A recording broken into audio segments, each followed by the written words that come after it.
بسم اللہ الرحمن الرحیم اللہ ولی الذین آمنوا یخرجهم من الظلمات إلى النور والذین كفروا أولياؤهم الطاغوت يخرجونهم من النور إلى الظلمات. الحمد لله رب العالمين والصلاة والسلام على سيد المرسلين وعلى آله وصحبه أجمعين ومن تبعهم بإحسان إلى يوم الدين. أعوذ بالله من الشيطان الرجيم. بسم الله الرحمن الرحيم. يا أيها الذين آمنوا أوفوا بالعقود. محترم سامعین و سامعات، کل کے درس میں آخر میں سورہ نساء کی ایک آیت کریمہ لیسا بامانیکم ولا امانی اہل الکتاب من یعمل سوءا یجز بہ، اس آیت کے تحت جس کا ترجمہ ہے کہ اہل کتاب کی خواہشات، تمناؤں یا آرزوؤں اور تمہاری آرزوؤں کے تحت نہیں، فیصلہ اللہ کسی کی خواہش، تمنا، چاہت کی بنیاد پر نہیں کرے گا. جو بھی اس کے یہاں قاعدہ، اصول، ضابطہ یہ ہے کہ جو بھی برا عمل کرے گا اس کو اس کی جزا دی جائے گی. شرک کرے گا تو شرک کی بنیاد پر توبہ نہیں کی کر کے اگر مر گیا جہنم میں جائے گا. اس ضمن میں بطور عبرت میں نے کچھ اشارے اور کچھ مثالیں بیان کرنے کی کوشش کی. حضرت ابراہیم علیہ السلام کے والد کا جن کا تذکرہ قرآن میں ہے، ابو لہب جس کا تذکرہ قرآن میں ہے، اللہ کے نبی صلی اللہ علیہ وسلم کا سگا چچا، اور اللہ کے نبی صلی اللہ علیہ وسلم کے والد اور والدہ سے متعلق دو حدیثوں کی طرف میں نے اشارہ بھی کیا تھا. اختتام درس کے بعد ہمارے عبدالعظیم بھائی نے مجھے دو کلپس سنائی. ایک مرزا علی انجینئر کی، ان سے شاید کوئی کسی نے سوال کیا اللہ کے رسول صلی اللہ علیہ وسلم کے والد یا والدین کے بارے میں، تو اس نے جواب دیا کہ یہ اہل فترہ کے سلسلے کے باب میں آتے ہیں. اہل فترہ گیپ، وقفہ، یعنی دو نبیوں کے بیچ میں جو فترہ ہوتا ہے اس کے حساب سے کہ ان کے درمیان میں کوئی نبی نہیں آیا، تو اہل فترہ کے زمرے میں شمار ہوتے ہیں، جن کے بارے میں قرآن میں کہا گیا. انہوں نے ایک آیت پیش کی کہ ایسی قوم کی طرف آپ کو بھیجے گیا ما انذر آباؤہم، جن کے آباء و اجداد کو ڈرایا نہیں گیا یا کوئی ڈرانے والا آیا نہیں ہے، اس لیے یہ اہل فترہ میں سے ہیں. اور اہل فترہ کے تعلق سے ایک اور استدلال انہوں نے کیا کہ اللہ تعالیٰ نے قرآن میں کہا، جو آج پڑھی گئی آیت، کہ ہم کسی قوم کو اس وقت تک نہیں، دوسری آیت ہے وما نعذبہم حتی نبعث فیہم رسولا، کسی قوم کو ہم عذاب نہیں دیتے یہاں تک کہ، آیت میں نے صحیح پڑھی، وما كنا معذبین حتی نبعث رسولا، استغفر اللہ، وما كنا معذبین حتی نبعث رسولا. اس آیت کو پیش کر کے اس شخص نے استدلال کیا، مرزا نے، انجینئر نے، کہ ہم کسی قوم کو عذاب نہیں دیتے جب تک کہ ہم رسول کو مبعوث نہ کر لیں. اور اس سے دلیل دیتے ہوئے اس نے کہا کہ وہ جنتی ہیں. انا للہ و انا الیہ راجعون. علم کا نہ ہونا ایک مصیبت ہے. کسی آدمی کو علم نہ ہو اور اس بات کا بھی علم نہ ہو کہ مجھے علم نہیں ہے، یہ بہت بڑی مصیبت ہے. اور میں ایسا مانتا ہوں کہ مرزا انجینئر اس مصیبت کا شکار ہے. اس کے بعد ایک کلپ اور بھی سنائی مفتی طارق صاحب کی. یہ صاحب علم نظر آتے ہیں، انہوں نے توقف اختیار کرنے کو ترجیح دی کہ اس سلسلے میں خاموشی اختیار کرنا چاہیے، ہمارے عمل سے اس کا تعلق نہیں ہے، اور اس سلسلے میں ہم یہ کہیں اور وہ کہیں. دونوں حضرات کی ایک بات تھی کہ اگر ہم ان کے تعلق سے کچھ الٹی سیدھی بات کہتے ہیں تو ہو سکتا ہے قیامت کے دن اللہ کے رسول صلی اللہ علیہ وسلم کے سامنے ہمیں شرمندہ ہونا پڑے. کتنی عجیب بات ہے. پہلی بات ایک علمی گفتگو ہے کہ اہل فترہ سے متعلق اہل علم میں بہت سے کلام ہیں، وہ ایک طرف چھوڑ دیجئے. میں دو روایتیں پیش کر رہا ہوں صحیح مسلم کی، جس کی صحت پر مجھے نہیں معلوم کہ کسی کو اختلاف ہے. صحیح مسلم میں ایک حدیث نمبر کتاب الایمان میں 203 اور ایک 214 ہے. 203 میں ہے، اللہ کے رسول صلی اللہ علیہ وسلم کے متعلق حضرت انس بن مالک راوی ہے، وہ کہتے ہیں اتا رجل کیا ہے سأل رجل اتا رجل نبی کیا ہے اتا نبی صلی اللہ علیہ وسلم رجل وسأل، اس طرح کے الفاظ ہیں کہ نبی صلی اللہ علیہ وسلم کے پاس ایک شخص آئے اور انہوں نے سوال کیا این ابی، میرے والد کہاں ہیں؟ آپ نے کہا فی النار، جہنم میں۔ فلما قفا، حدیث کے الفاظ ہیں جب وہ پلٹا لوٹا تو اب اللہ کے رسول نے اعادہ، اس کو واپس بلایا، دعاہ، فلما قفا دعاہ، اسے واپس بلایا اور کہا ان ابی و اباکا فی النار، میرے والد بھی اور تمہارے والد بھی جہنم میں ہے۔ یہ اگر نبی کریم صلی اللہ علیہ وسلم کا ثابت شدہ فرمان ہے تو اس میں اپنی عقل لگانا اور ادھر ادھر سے کھینچ تان کے قرآن و حدیث کی باتوں کے ذریعے سے ایک الجھن پیدا کرنا یا سوال اٹھانا اور حدیث کا رد کرنا، یہ ایمان نہیں ہے، جہالت ہے، اور ایمان کے ایک آدمی کا اللہ کے رسول صلی اللہ علیہ وسلم کی باتوں کے آگے سر جھکانے کی ایمانی صفت کے منافی لگتا ہے۔ ہاں، یہ صاف صاف حدیث ہے کتاب صحیح مسلم میں، اور اس کی تشریح میں آپ دیکھیں گے ایک اور روایت اور دونوں کی تشریح ملا کے کریں، صحیح مسلم کی جیسا کہ میں نے کہا 214 نمبر کی حدیث کتاب الایمان میں حضرت عائشہ ام المومنین حضرت عائشہ صدیقہ رضی اللہ تعالی عنہا روایت کرتی ہیں کہ میں نے اللہ کے رسول صلی اللہ علیہ وسلم سے سوال کیا کہ ابن جدعان، اس کا نام عبداللہ ابن جدعان تھا، ابن جدعان کانا فی الجاہلیت یصل الرحمہ ویطعم المسکین، حدیث کے الفاظ ہیں یہ کہ ابن جدعان جاہلیت میں، جہالت عام تھی اس لیے اس دور کو عہد جاہلیت کہا جاتا ہے، اسلام سے پہلے کے دور کو، تو جاہلیت میں وہ رشتہ داریوں کو جوڑتا تھا، رشتہ داروں کا کے ساتھ حسن سلوک کرنا، ان کے حقوق کا خیال کرنا، یہ اچھی بات ہے، اسلامی اخلاق ہے۔ تو اللہ حضرت عائشہ کہتی ہیں کہ وہ جو ہے رشتہ داریوں کو جوڑتے تھے، وَيُطْعِمُ الْمِسْكِينَ، اور مسکینوں کو کھانا کھلاتے تھے، اچھا اخلاق اور اچھا کام تھا۔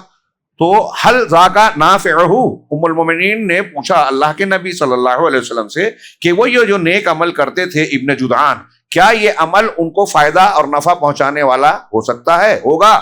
تو آپ نے کہا لا تنفعہ، یہ نیک عمل اگرچہ تھا لیکن ان کو فائدہ نہیں پہنچائے گا۔ اس لیے وجہ اللہ کے رسول صلی اللہ علیہ وسلم نے فرمایا اس لیے کہ انہ لم یقل یوما رب اغفر لی خطیئتی یوم الدین، اس لیے کہ انہوں نے ایک دن بھی یہ نہیں کہا کہ پروردگار یوم الدین قیامت کے دن مجھے معاف کر دینا، یعنی قیامت پر ایمان نہیں رکھتا تھا، اللہ پر ایمان نہیں رکھتے تھے، اس لیے اس کے نیک اعمال قابل قبول نہیں ہوں گے۔ اب یہ بھی اہل فترہ سے تھے اور اللہ کے رسول اللہ کے والدین بھی ایک طریقے سے اہل فترہ سے تھے۔ سوال یہ ہے اہل فترہ کے بارے میں جو بحثیں کی جاتی ہیں وہ اس تناظر میں کی جاتی ہیں کہ اگر انہوں نے شرک نہیں کیا اور نبی کی نبوت یا شریعت کے دوسرے اصولوں کی مخالفت کی تو ان کے بارے میں بحث کی جا سکتی ہے، لیکن اگر وہ شرک اکبر اور کفر اکبر کا کھلا ارتکاب کرتے ہوں، شرک کو بت پرستی کی ہو، تو کیا ان کے بارے میں بھی سوال اٹھے گا؟ مرزا سے یا کسی سے ہم یہ پوچھیں کہ اگر آپ یہ کہتے ہیں کہ اہل فترہ اس لیے معذور ہیں کہ ان کے پاس نبی کی تعلیمات اور دلائل و حجت نہیں پہنچے، بظاہر آپ کہہ رہے ہیں ابھی وہ بات بھی صحیح نہیں ہے پوری، تو سوال پہلے یہ اٹھتا ہے کہ اگر توحید کسی نے نہیں سکھائی تو شرک کس نے سکھایا؟ انسان کی فطرت میں تو توحید ہے، ہاں، اور توحید کی دلیلیں بھی ہیں، قرآن نے جا بجا کہا ہے کہ شرک کی کوئی دلیل اللہ نے اتاری ہی نہیں ہے۔ ہاں، تو پھر ایک آدمی توحید کو نہیں جان سکا یا اسے کسی نے نہیں سکھایا، ٹھیک ہے مان لیا تھوڑی دیر کے لیے، توحید کو نہ سکھا کر شرک کو کس نے سکھایا؟ اور اگر شرک کسی نے بتایا تو آپ کی فطرت اس کو قبول نہیں کرتی ہے، کھٹکتا ضرور ہے۔ یہ کھٹک ہونے کے باوجود آپ نے اسے اختیار کیسے کر لیا؟ صحیح بات یہ ہے جو علماء کی باتیں اور ان دلیلوں سے دو میں نے دی ہے اور بھی دلیلیں ملے گی کہ اگر کوئی بت پرستی اور شرک کھلا کھلا کر رہا ہے تو اہل فترہ کا ہونے کے باوجود اس کے نیک صالح عمل قبول نہیں کیے جائیں گے، یہ ایک بات۔ دوسری بات کہ کیا اللہ تبارک و تعالیٰ نے جو کہا ہے کہ اس قوم میں کوئی ہادی نہیں آیا، تو اس کا مطلب یہ کہ مکہ والوں میں، اہل جاہلیت میں یا اہل فترہ میں کوئی نبوت یا نبوی تعلیم نہیں تھی؟ یہ غلط ہے۔ اہل علم نے اس کا جواب دیا کہ اللہ رب العالمین نے جن آیتوں میں کہا ہے کہ اس قوم میں کوئی نذیر نہیں آیا، اس کا مطلب ہے کہ نذیر جدید، نیا ڈرانے والا نہیں آیا۔ حضرت ابراہیم کی اولاد میں حضرت اسحاق اور بنی اسرائیل کے سلسلے میں انبیاء کرام آتے رہے، لیکن بنی اسماعیل میں حضرت اسماعیل علیہ السلام کے بعد جناب محمد رسول اللہ صلی اللہ علیہ وسلم تک کوئی نبی نہیں آیا، یعنی نیا ڈرانے والا نہیں آیا۔ لیکن حضرت ابراہیم اور حضرت اسماعیل علیہ السلام کی دعوت توحید، ملت ابراہیمی کی تعلیمات زندہ تھی، موجود تھی۔ اس کے مطابق اہل فترہ میں بھی اللہ کے نبی صلی اللہ علیہ وسلم کی بعثت سے پہلے بھی کچھ لوگ عبادت و ریاضت کرتے تھے، اور ایسی ایک اچھی خاصی تعداد تھی جن کا تذکرہ سیرت کی کتابوں میں، حدیثوں میں ملتا ہے کہ انہوں نے اس زمانے میں بھی بت پرستی اور شرک نہیں کیا۔ اس میں سیدنا ابوبکر صدیق رضی اللہ تعالیٰ عنہ کا نام بھی ہے، اور پھر اس زمانے میں ان کے درمیان میں بھی یہودی اور نصرانی علماء تھے۔ توریت اور انجیل کی تعلیمات کا بقیہ موجود تھا۔ آپ اور ہم سب جانتے ہیں کہ جب پہلی وحی نازل ہوئی، اللہ کے رسول صلی اللہ علیہ وسلم گھبرائے ہوئے گھر آئے تو حضرت خدیجہ الکبریٰ رضی اللہ تعالیٰ عنہا سے کہا، خشیت علی نفسی، مجھے اپنے آپ پر ڈر ہے۔ تو انہوں نے تسلی دی، کلا واللہ لا یخزیک اللہ ابدا، اللہ کی قسم اللہ آپ کو ہرگز رسوا نہیں کرے گا۔ آپ ایسے نیکیاں کرتے ہیں، رشتہ داریوں کو جوڑتے ہیں، مہمان نوازی کرتے ہیں، یہ کرتے ہیں، آپ کے اخلاق بتائے۔ اور اس کے بعد حضرت خدیجہ الکبریٰ ورقہ بن نوفل کے پاس لے گئیں۔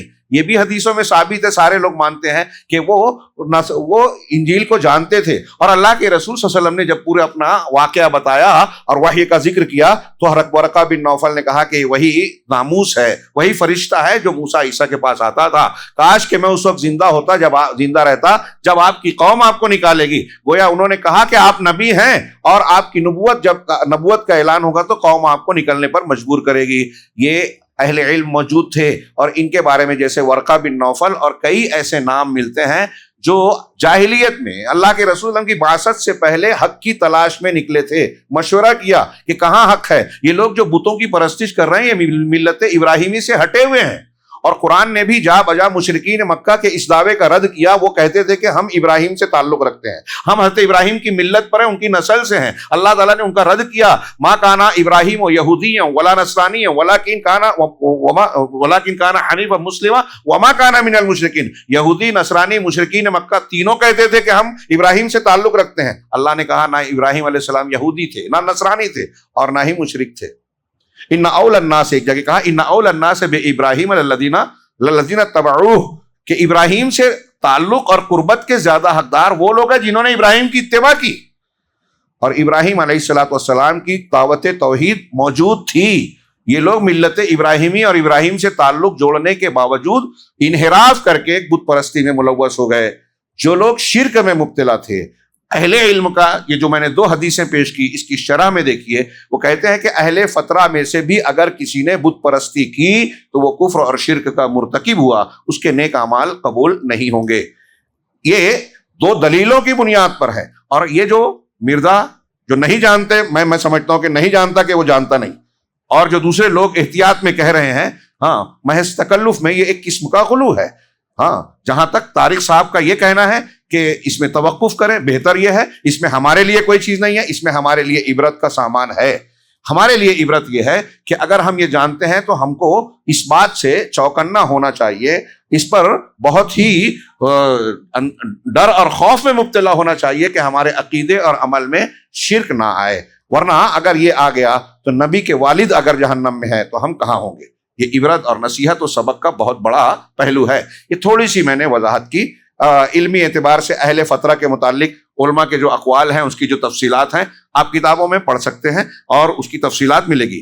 آج کے درس میں ہمارے سامنے سورۃ المائدہ ہے۔ المائدہ ایسے برتن یا سینی کو کہتے ہیں جس میں کھانا رکھا جائے، کوئی بڑا برتن، بڑی سینی، اور پھر اسی بنیاد پر اس خان کو بھی کہتے ہیں جس میں کھانے پینے کی چیزوں کو سجایا جاتا ہے۔ ہمارے ہاں دستر یا دسترخوان کہتے ہیں۔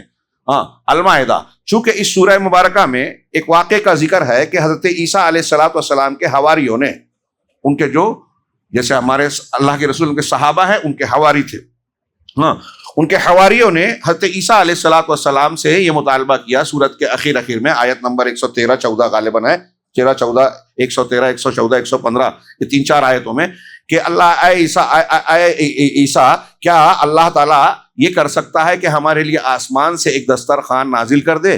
ہم اس میں سے کھائیں اور ہمارے لیے عید بنے. تو حضرت عیسیٰ نے کہا کہ اللہ سے ڈرو. وہ انہوں نے آگے وجہ بتائی، یہ ہم اس لیے مطالبہ کر رہے ہیں کہ ہمارے دل اس پر مطمئن ہو جائیں اور ہم یہ جان جائیں کہ آپ کی دعوت سچی ہے اور ہم گواہ دینے والوں میں شامل ہو جائیں. تو حضرت عیسیٰ علیہ السلام نے دعا کی کہ اے اللہ ہم پر ایک مائدہ دسترخوان آسمان سے اتار دے.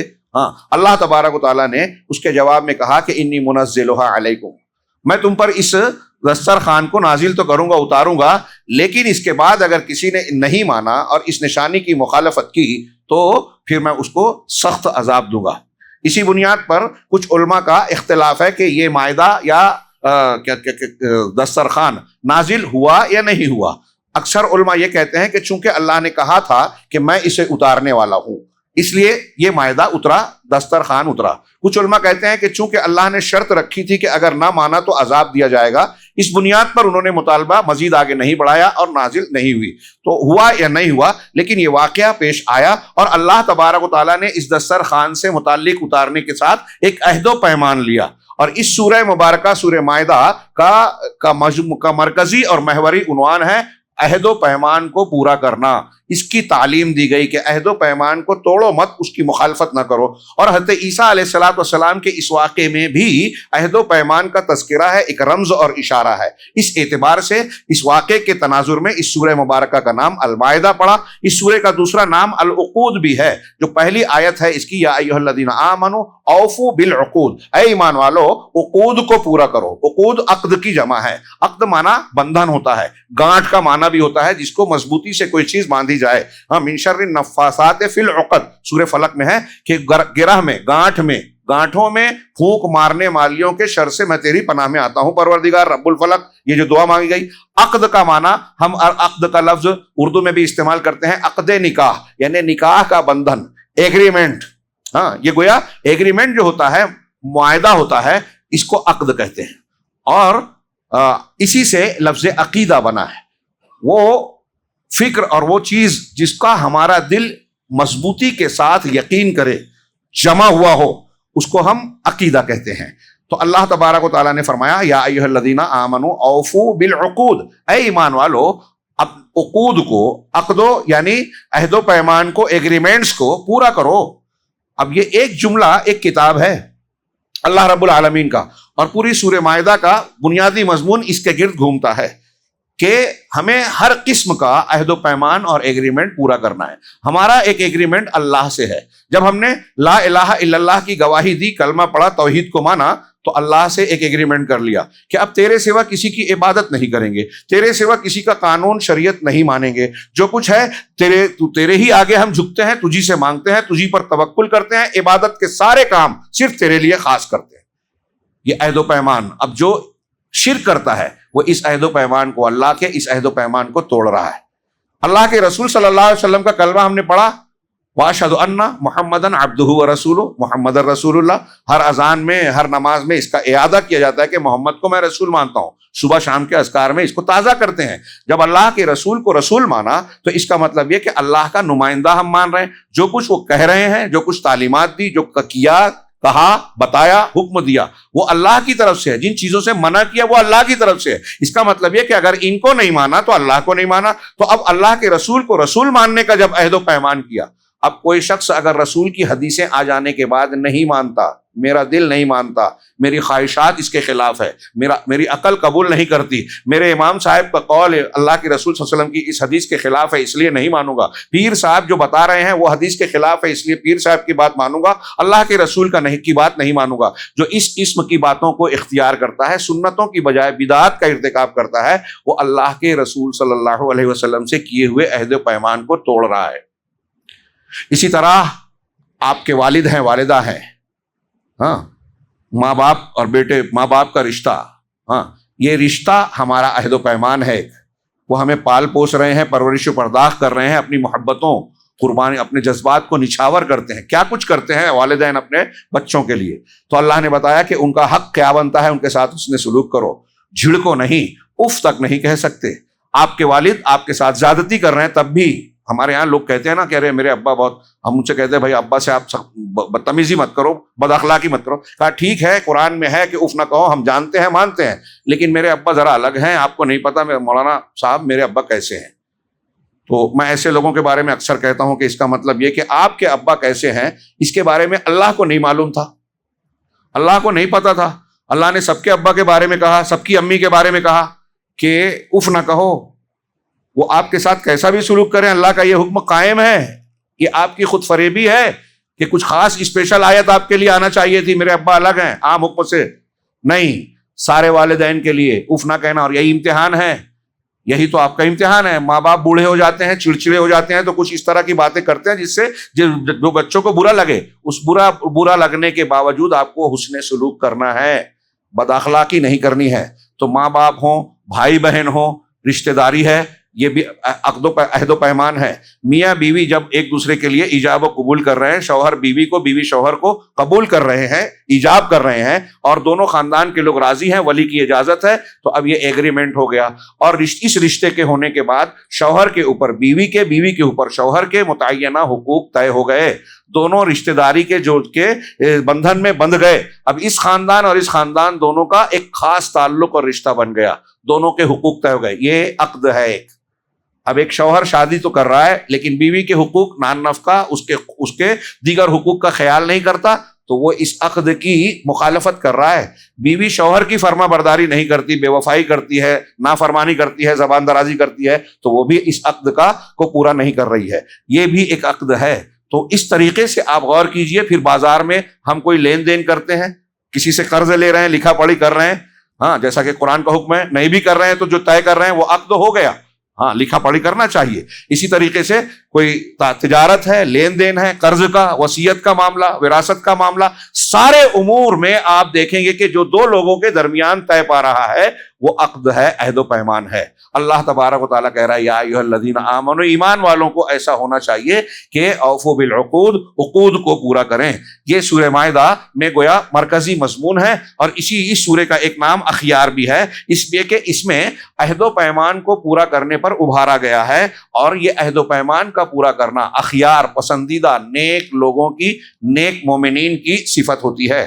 اور عہد شکنی کرنا، وعدہ کر کے توڑ دینا، عہد و پیمان کر کے مخالفت کرنا، یہ منافقین کی صفت بتائی گئی ہے کہ اربع من کن کان منافقا خالصا. 4 خصلتیں ایسی ہیں کہ جس شخص میں ہوگی وہ پکا خالص منافق ہوگا. بخاری مسلم کی مشہور حدیث ہے، اس میں ایک صفت بتائی اذا عاہد غدر و اذا وعد اخلف.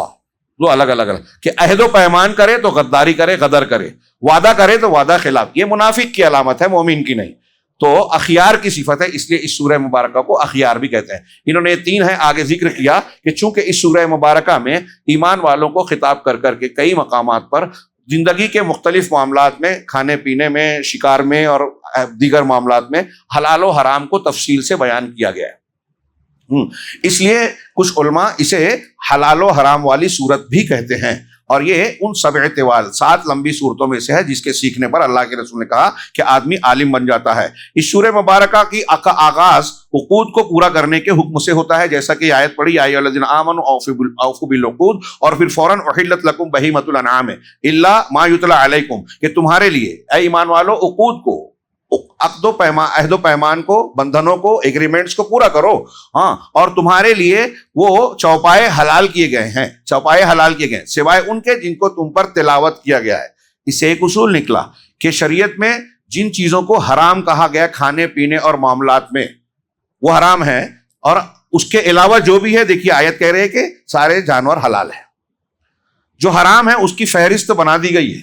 اسی لیے ایک ذہن میں اصول رکھیے گا کہ کھانے پینے اور معاملات میں ہر چیز حلال ہے جب تک کہ اس کے حرام ہونے کی دلیل نہ آئے. اور عبادت میں، عقیدے میں ہر چیز حرام ہے جب تک کہ کرنے کی دلیل نہ ہو. عبادت کے لیے کرنے کی دلیل چاہیے، اور کھانے پینے معاملات کے لیے نہ کرنے کی دلیل چاہیے. امید ہے کہ ذہن میں بیٹھا ہوگا. اور یہ بہت اہم اصول ہے. معاملات سب جائز ہے جب تک کہ حرام اور ناجائز کی منع کی دلیل نہ آئے.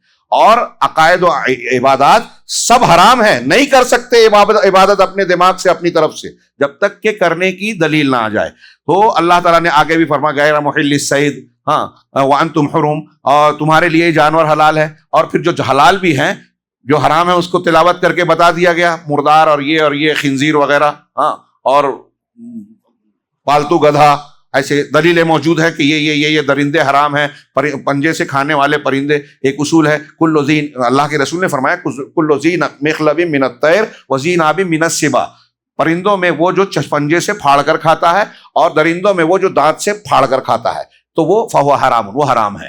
تو یہ بتا دیا گیا قرآن میں اور حدیثوں میں۔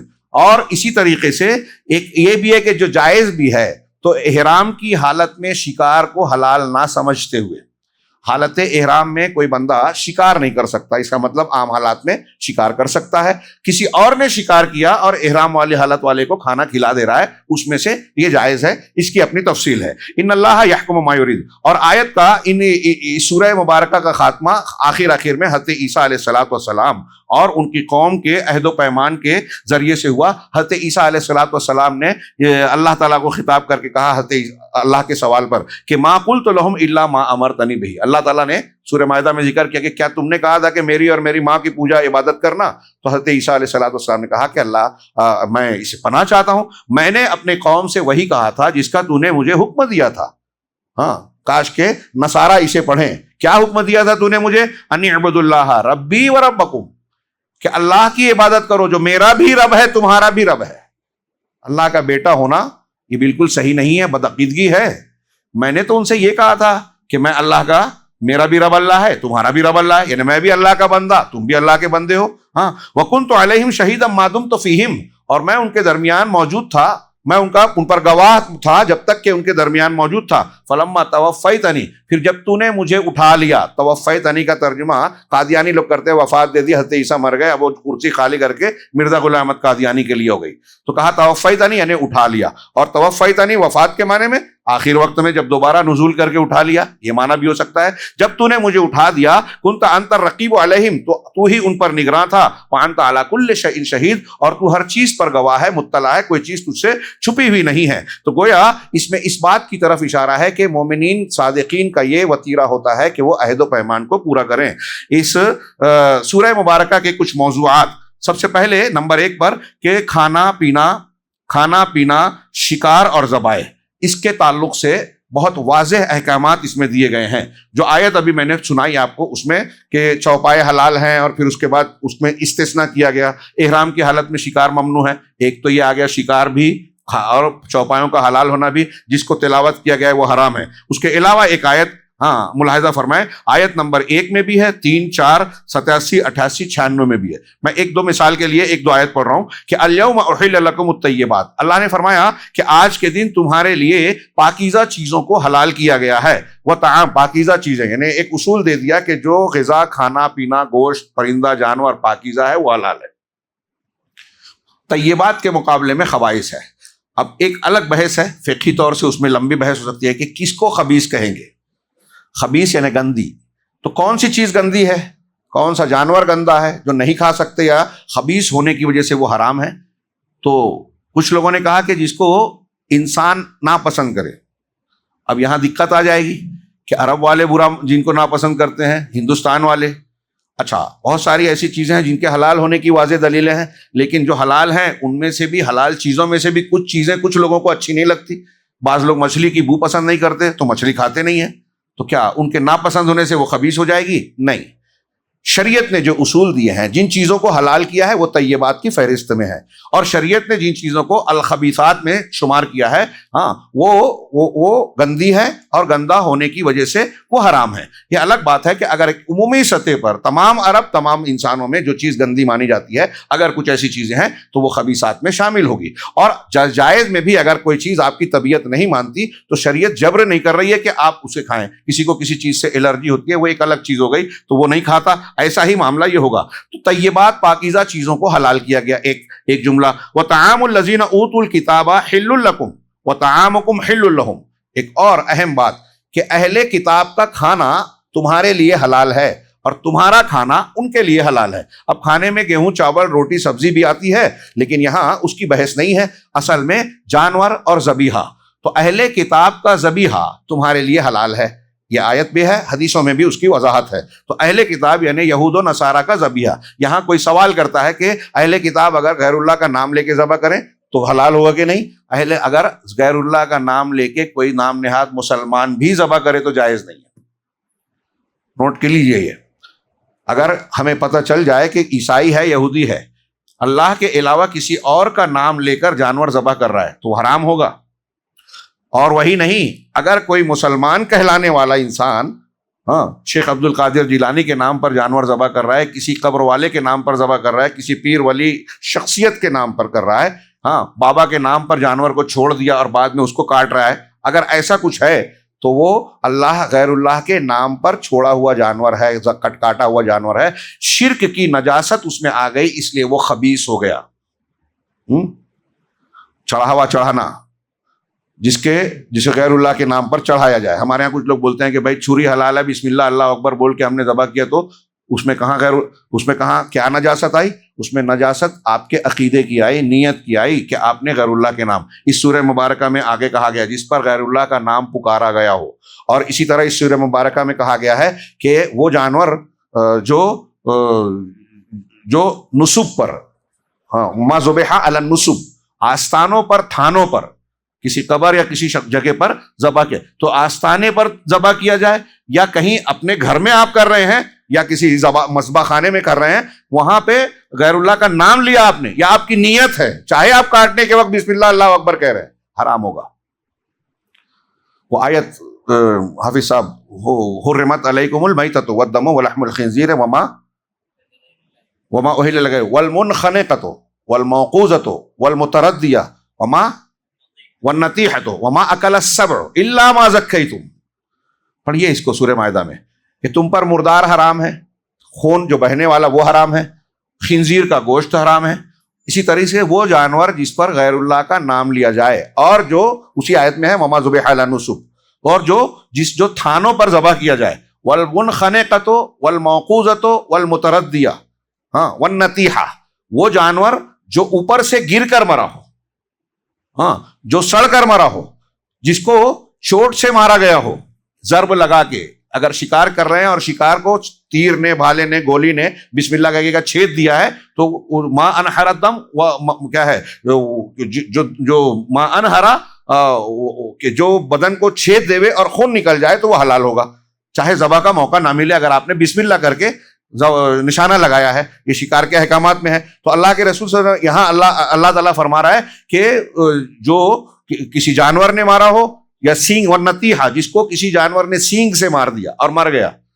تو اوپر سے گر گیا ہو، یا پانی میں ڈوب کر یا کسی وجہ سے سڑ گیا ہو، موقوذہ دم گھٹ کے جو مر جائے، یا چوٹ سے، ضرب سے، لاٹھی سے آپ نے مارا اور جانور مر گیا، اس کا جسم پھٹا نہیں، خون نکلا نہیں، تو حرام ہے، کھانے میں جائز نہیں ہے۔ اسی طریقے سے جو تھانوں پر، آستانوں پر، اور اس کے کیا کہتے ہیں، نتیحہ، جسے کسی جانور نے مارا ہو، وما اکل السبع، اور جسے درندے نے کھا لیا ہو، کسی دوسرے جانور نے جس کو کھا لیا، تو اب وہ جانور آپ کے لیے، ہمارے لیے جائز نہیں ہے۔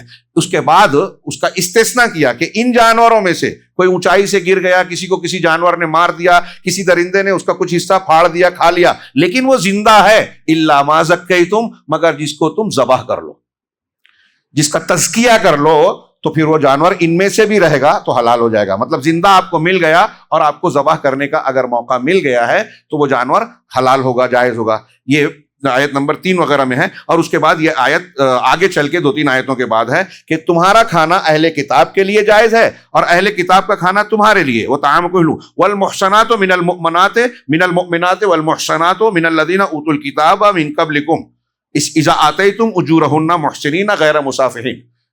کھانے پینے کے ساتھ ساتھ شادی بیاہ میں وہ پاک دامن عورتیں جو مومن ہیں، مومن پاک دامن عورتوں سے تمہارا نکاح کرنا تمہارے لیے جائز ہے، حلال ہے۔ اسی طریقے سے تم سے پہلے جن کو کتاب دی گئی ہے، اہل کتاب، ان کی پاک دامن عورتیں بھی تمہارے لیے حلال کی گئی ہیں، جب تم ان کا مہر دے دو، پاک دامنی چاہتے ہوئے، زنا بدکاری کرتے ہوئے، بے حیائی اختیار کرتے ہوئے نہیں، اور نہ ہی چھپ چھپا کر دوستی گانٹتے ہوئے، چھپ چھپا کر موبائل سے یا کسی ذریعے سے آپ چوری چھپے جو ہے اس سے تعلق قائم کریں، یہ جائز نہیں ہے۔ کھلے طور سے آپ ان سے نکاح کر سکتے ہیں، اس کے کچھ آداب ہیں، اور اسلام کی اس چھوٹ کا ہمارے ہاں غیر اسلام دشمنوں نے کچھ فائدہ اٹھایا، لیکن ابھی میں اس میں جاؤں تو وقت زیادہ چلا جائے گا، اصل مضمون رہ جائے گا۔ تو اللہ تبارک و تعالیٰ نے اہل کتاب کی عورتوں سے نکاح کو بھی حلال کیا ہے، ان عورتوں سے جو پاک دامن ہوں۔ وَمَن يَكْفُرْ بِالْإِيمَانِ، اور جو ایمان کا انکار کرے، کہ اللہ رب العالمین نے ایمان کہا یہاں، یعنی جو اللہ کے شرعی احکامات ہیں ان چیزوں کو جو نہیں مانتا، انکار کرتا ہے، اور اللہ تعالیٰ کا ایمان کی مخالفت روش اختیار کرتا ہے، اللہ نے کہا فقد حبط عملہ، تو اس کا عمل برباد ہو جائے گا۔ یعنی اعمال کے قبول کرنے کے لیے، ایمان کا قبول ہونے کے لیے ایمان کا صحیح عقیدے کا ہونا ضروری ہے۔ کفر اگر ہے تو نیکیاں ضائع اور برباد ہو جاتی ہیں۔ وَهُوَ فِي الْآخِرَةِ مِنَ الْخَاسِرِينَ، جو ایمان کا انکار کرے گا تو اس کی نیکیاں برباد ہو جائے گی، اور آخرت میں وہ کیا ہے، خسارہ اٹھانے والوں میں سے ہوگا۔ اس میں اگلے نمبر 3 پر انہوں نے الایمان والکفارات کا ذکر کیا۔ یہاں اس سے پہلے میں ایک اور آیت کی طرف اشارہ کروں کہ ابتدا کی آیتوں میں جو جانوروں وغیرہ کا اور بیت اللہ کی زیارت کے سلسلے میں جانے کا ذکر کرتے ہوئے اللہ نے یہ بھی فرمایا کہ کسی قوم کی دشمنی تم کو اس بات پر نہ ابھارے کہ تم ان کو اللہ کے گھر آنے سے روکو، جیسے کفار مکہ کرتے تھے۔ آج کل ہمارے یہاں بھی کچھ لوگ کسی کو مسجد میں آنے سے منع کر دیتے ہیں، کسی کو یہ نہیں کر سکتا، وہ نہیں کر سکتا۔ اللہ کے گھر سے روکنا کسی کے اختیار میں نہیں ہے۔ بہرحال وہاں روکا، اور پھر آگے ایک تو انصاف کا کہ انصاف پر چلتے رہو، کسی دشمنی کی وجہ سے یہ حرکتیں نہ کرو، اور پھر ایک آیت فرمائی جو اہل اسلام کے لیے، ہمارے اور آپ کے لیے بہت سے معاملات میں صحیح اور غلط کو سمجھنے یا صحیح قدم اٹھانے اور غلط بچنے کے سلسلے میں بہت بڑا ایک اصول ہے قرآن کا، دھیان رکھنا، یاد رکھنا چاہیے۔ تعاونوا علی البر والتقوی ولا تعاونوا علی الاثم والعدوان، کہ بر اور تقوی، نیکی اور تقوی، تقوی کا معاملہ بھی شریعت کے احکامات پہ ہوتا ہے، یہ دونوں ساتھ میں آتے ہیں۔ تو بر ان نیکیوں کو کہیں گے جو کرنا ہے، تقوی ان چیزوں کو کہیں گے جس سے اللہ نے منع کیا ہے، اس سے بچنا ہے۔ تو نیکی کا کام جو کرنا چاہتا ہے، تقوی جو برائیوں سے بچنا چاہتا ہے، ایسے لوگوں پر ایک دوسرے کی مدد کرو۔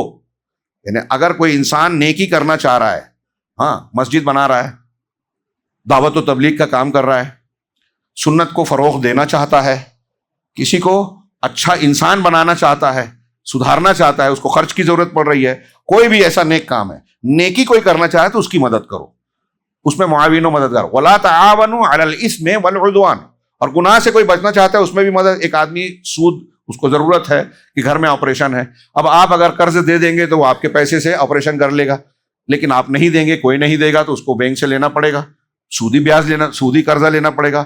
تو اب اس کو سود سے بچنے کے لیے آپ کی مدد کی ضرورت ہے، آپ مدد کیجیے۔ ہاں، وَلَا تَعَاوَنُوا عَلَى الْإِثْمِ وَالْعُدْوَانِ، گناہ کے کاموں میں اور ظلم اور سرکشی کے کاموں میں ایک دوسرے کی مدد مت کرو۔ اب اس کو آپ بہت کشادہ کر سکتے ہو۔ ابھی کل کئی لوگ سوال کرتے ہیں، حالانکہ وہاں کچھ دقت ہوتی ہے تفصیلات کو جاننے کے بعد، کہ اگر کوئی کمپنی حرام کام کر رہی ہے، جیسے شراب بنا رہی ہے، بینکنگ سسٹم میں سودی لین دین ہو رہا ہے، تو بینک میں کام کرنا، آپ کہیں گے، آج کل کچھ مولوی صاحب فتویٰ بھی دے دیتے ہیں کہ آپ اپنا کام کر رہے ہیں، آپ کلیکشن کرتے ہیں، آپ جو ہے وہاں کلرک ہیں، ہاں، تو آپ اگر وہ کر رہے ہیں تو اپنی محنت کا کھا رہے ہیں، نہیں، آپ وہاں معاون و مددگار بن رہے ہیں۔ اور سود کے تعلق سے تو صاف حدیث موجود ہے کہ اللہ کی لعنت ہے سود کھانے والے پر، کھلانے والے پر، یعنی جو لے رہا ہے اور جو دے رہا ہے، اور اس کے لکھنے وقاتبہ و شاہدہ ہے، اس کے گواہ بننے والوں پر، لکھنے والے پر، تو کلیکٹر کلرک سب آ گئے اس میں، وہم فیہ سوا، گناہ میں سب برابر ہیں، اللہ کے رسول نے فرمایا۔ اسی طریقے سے ایک آٹو، ایک رکشہ، ایک ٹیکسی چلانے والا ہے، اب اس کے پاس ایک گراہک آتا ہے سواری پہ بیٹھنے کے لیے کہ آپ مجھے فلاں شراب خانے پہ چھوڑ دو، یا گناہ کا کوئی اڈا ہے مجھے وہاں پہنچا دو، تو اس کے لیے صحیح نہیں ہے کہ اس میں مدد کرے، کہیں دوسرا آٹو لے سکتا، ہاں لے لے، آپ مددگار مت بنو۔ اسی بنیاد پر علماء نے کہا، ایک مثال دے کے میں آگے بڑھوں، کہ اگر ایک آدمی فرض کیجئے کہ انگور بیچتا ہے، ہاں، اب ایک آدمی اس سے انگور خریدنے آیا، تو علماء نے کہتے ہیں کہ اگر آپ کو پتا ہے کہ وہ جو شخص انگور آپ سے خریدے گا اس سے شراب بنائے گا، تو اس آدمی کو آپ کو شراب نہیں بیچنا ہے، جائز نہیں۔ لیکن جو کھانے پینے کے لیے اگر خرید رہا ہے تو آپ بیچ سکتے ہیں، اگر پتا ہے تو، نہیں معلوم ہے تو پھر کوئی بات نہیں۔ آپ کٹلری کا اسٹور کا سامان بیچتے ہیں، اس میں چاقو بھی ہے، چھری بھی ہے، جس کا استعمال کچن میں ہوتا ہے، لیکن ایک آدمی آ رہا ہے اس لیے خرید رہا ہے کہ آپ کو پتا ہے کہ یہ لے کر اسے قتل کرے گا کسی کا، ہاں، بلیڈ ہے اور اس قسم کی کئی چیزیں آتی ہیں، تو اگر آپ کو پکا معلوم ہو گیا کہ غلط استعمال کرے گا تو آپ کو اس سے بیچنے سے بچنا چاہیے۔ برائی میں تعاون کرنے سے بچنا. ایک آدمی مشرک ہے، کافر ہے، آپ کو آ کے بولتا ہے کہ ایک پرنٹر ہے ہمارا مسلمان، بولتا ہے کہ ہمارے یہاں کارڈ چھپا دیجئے، مندر کا انوگریشن ہے، اس میں مورتی کی اور اس کی تصویریں بنے گی اور یہ بنے گا جس کی پوجا پاٹ ہوتی ہے، تو اس پرنٹر کو مسلمان ہے تو اس سے بچنا چاہیے. شرک میں معاون و مددگار نہیں بننا چاہیے. اور ایسی میں نے ایک مثال دی مندر اور شرکی کے مقامات پر. آپ دیکھتے ہیں مزارات پر اور مندروں پر بہت سی چیزیں بیچتے ہیں کہ چادر بیچ رہے ہیں، جا کے چڑھا رہے ہیں. اب آپ توحید والا ہے اور چادر بیچ رہا ہے چڑھانے کے لیے، یہ گناہ کے کام میں مددگاری ہے، معاونت ہے. یہ اصول اور قاعدہ زبردست اللہ رب العالمین نے سورۃ المائدہ میں دیا. اس کو اگر آپ یاد رکھیں گے تو بہت سارے مقامات پر اپنے ذہن و دماغ سے آپ فیصلہ کر سکتے ہیں کہ اس میں ہمیں قدم اٹھانا چاہیے یا نہیں اٹھانا چاہیے. اس سورہ مبارکہ میں ایک ٹاپک ہے الایمان والکفارات، کہ قسم اور کفارات. اگر کسی نے قسم کھا لی تو اب قسم دو طریقے کی ہوتی ہے، ایک لغو ہوتی ہے. اللہ نے فرمایا لا یؤاخذکم اللہ باللغو فی ایمانکم، اسی سورہ میں آیت نمبر 89، کہ اللہ تبارک و تعالیٰ تمہاری لغو قسموں پر تمہارا مواخذہ نہیں کرے گا. لغو کسے کہتے ہیں؟ لغو قسم کہ کوئی شخص عادتاً کہتا ہے، دل کی نیت سے نہیں کرتا. اللہ کی قسم، واللہ، عربوں میں اس کی بہت عادت ہوتی ہے. ہمارے یہاں بھی کچھ لوگ ہوتے ہیں کہ واللہ ایسا، واللہ ویسا، واللہ مانے اللہ کی قسم. تو جو بغیر نیت کے عادتاً اس طرح قسمیہ الفاظ استعمال کرتا ہے تو یہ قسم ایمان لغو ہے، اس پر کوئی مواخذہ نہیں ہے. لیکن اللہ نے کہا وَلَٰكِن يُؤَاخِذُكُم بِمَا عَقَّدتُّمُ الْأَيْمَانَ، لیکن جو قسمیں تم پختگی کے ساتھ کرتے ہو، یہی عقود سے ہے. تو جب آپ قسم کھا رہے ہو تو آپ ایک عقد میں بندھ رہے ہو، ایگریمنٹ کر رہے ہو. تو جو تم ایمان، ایسی قسمیں جو پختہ کرتے ہو تو اس پر تمہارا مواخذہ کرے گا. اب اگر آپ نے اچھی اور صحیح نیت سے پختہ قسم کھا لی اور کسی وجہ سے اس قسم کو توڑنا پڑا، ہاں، اللہ کے رسول صلی اللہ علیہ وسلم نے حدیثوں میں بیان کیا کہ اگر آپ کسی ایسے کام کی قسم کھا لیں جو شریعت کے خلاف ہے، شریعت کے احکامات کے خلاف ہے. مثال کے طور پہ کوئی آدمی یہ قسم کھا لے کہ میں اپنے والد صاحب سے بات نہیں کروں گا، قسم ناجائز ہوگی کیونکہ والد سے بات بند کرنا قطع کلامی جائز نہیں ہے. تو اب کوئی ایسی قسم کھا لے تو کیا کرے؟ اس قسم کو توڑ دینا چاہیے. اللہ کے رسول نے فرمایا کہ اگر کوئی شخص ایسی نظر مانتا ہے، قسم کھاتا ہے کہ وہ اللہ کی اطاعت کرے گا تو اطاعت کرے، اور اگر ایسی نظر مانے یا قسم کھائے جس کی اللہ کی نافرمانی کرے گا تو نافرمانی نہ کرے، اس نظر کو توڑ دے. نظر اور قسم کا حکم کفارے میں ایک ہی ہے. تو اللہ تبارک و تعالیٰ کی ایسی قسم اگر کھا لی جس کو توڑنا پڑے تو اس کا کفارہ بیان کیا، فَكَفَّارَتُهُ اِطْعَامُ عَشْرَةِ مَسَاكِينَ. اس کا کفارہ ہے کہ آپ 10 مسکینوں کو کھانا کھلائیں من اوسط ما تطعمون، جو تم کھاتے ہو اس کے معیار کے مطابق، درمیانی اعتبار سے. مطلب آپ اگر 40 روپے کلو والا گیہوں کھلاتے ہیں تو کفارے میں آپ 20 روپے والا کھلا کے چھٹکارا نہ پائیں، بلکہ جو آپ کھاتے ہیں اس اعتبار سے اپنی حیثیت کے مطابق میانہ روی کے ساتھ یہ کفارہ 10 مسکینوں کو کھانا کھلائیں. آگے اللہ تعالیٰ نے فرمایا یا 3 روزے رکھیں یا پھر ایک غلام کو آزاد کریں. 10 مسکینوں کو کھانا کھلائیں یا کپڑا پہنائیں. یہ بھی ہے کیا ہے آیت، اطعام 10 مساکین من اوسط ما تطعمون او کسوتہم، یا پھر ان کو کپڑا پہنانا، او تحریر الرقبہ، یا غلام کو آزاد کرنا، ایک گردن آزاد کرنا، یا 3 روزے، 3 روزے رکھنا. یہ قسم کا کفارہ اور قسم کے احکامات بیان کیے گئے. اسی طرح اس سورہ مبارکہ میں عبادات سے متعلق کئی احکامات ہیں. آیت نمبر 6 میں، آیت نمبر 58 میں، آیت نمبر 94 اور 95 میں. اللہ تبارک و تعالیٰ نے اس سورہ مبارکہ میں اشارہ کروں وضو کے احکام بتائے. یا ایھا الذین آمنوا اذا قمتم الی الصلاۃ فاغسلوا وجوہکم وایدیکم الی المرافق وامسحوا برؤوسکم وارجلکم الی الکعبین، کہ اے ایمان والو جب نماز کے لیے اٹھو، نیت کرو اور اٹھو تو تم اپنے چہروں کو دھل لو اور اپنے ہاتھوں کو کوہنیوں تک، اور اس کے بعد کہا کہ اپنے سروں کا مسح کر لو اور پیروں کو دھل لو. ترتیب سے بیان کیا ان چیزوں کو، تو ترتیب بھی ضروری ہے. اب اس میں کلی اور ناک میں پانی ڈالنے کا ذکر نہیں ہے تو کچھ لوگ کہتے ہیں کہ وہ سنت ہے، قرآن میں جن چیزوں کا ذکر ہے وہ فرض ہے. لیکن دوسرے علماء نے کہا کہ نہیں، نبی کریم صلی اللہ علیہ وسلم نے وضو میں کبھی بھی کلی کو اور ناک میں پانی ڈال کر ناک جھاڑنے کو چھوڑا نہیں، اس لیے یہ لازم ہے. اور دوسرا قرآن سے بھی استدلال کیا کہ اللہ نے جب یہ کہا کہ اپنے چہروں کو دھو تو ہمارا منہ کے جیسے منہ باہر سے دھو رہے ہیں تو یہ منہ کے اندر کا حصہ بھی چہرے میں داخل ہے، ناک بھی چہرے میں داخل ہے، تو ناک کو اگر آپ باہر سے دھو رہے ہیں تو یہ ناک کا دھونا پورا نہیں ہوگا اس وقت تک جب کہ آپ پانی اندر ڈال کے جھاڑتے نہیں ہیں۔ اس لیے چہرے کو دھونے میں کلی کرنا اور ناک میں پانی داخل کر کے جس کو استنشاق اور استنثار کہتے ہیں، یہ دونوں بھی شامل ہے۔ تو یہ اس طریقے سے وضو کا حکم اس قرآن کی آیت میں موجود ہے۔ اللہ تبارک و تعالیٰ نے اسی طریقے سے آیت نمبر 58 میں اذان کے تعلق سے کہا وَإِذَا نَادَيْتُمْ إِلَى الصَّلَاةِ اتَّخَذُوهَا هُزُوًا وَلَعِبًا، جب تم نماز کے لیے ندا دیتے ہو تو یہ اسے کھیل اور تماشا بناتے ہیں مشرکین۔ ذَلِكَ بِأَنَّهُمْ قَوْمٌ لَا يَعْقِلُونَ، یہ اس لیے کہ یہ عقل نہیں رکھنے والی قوم ہے۔ جو لوگ اذان کا مذاق اڑاتے ہیں یا اس کے تعلق سے مختلف اعتراضات کرتے ہیں، گویا ان کا تذکرہ آ گیا۔ اس زمانے میں بھی کچھ لوگوں کو یہ برا لگتا تھا۔ تو اذان میں جب پکاری جاتی ہے، دیکھیے اذان کا ذکر آیت کریمہ میں ہے، اذان کیسے دی جاتی ہے اس کی تفصیل قرآن میں موجود نہیں ہے۔ منکرین حدیث کو غور کرنا چاہیے کہ قرآن کے حدیث کے بغیر قرآن کی تفصیلات ہم نہیں جان سکتے۔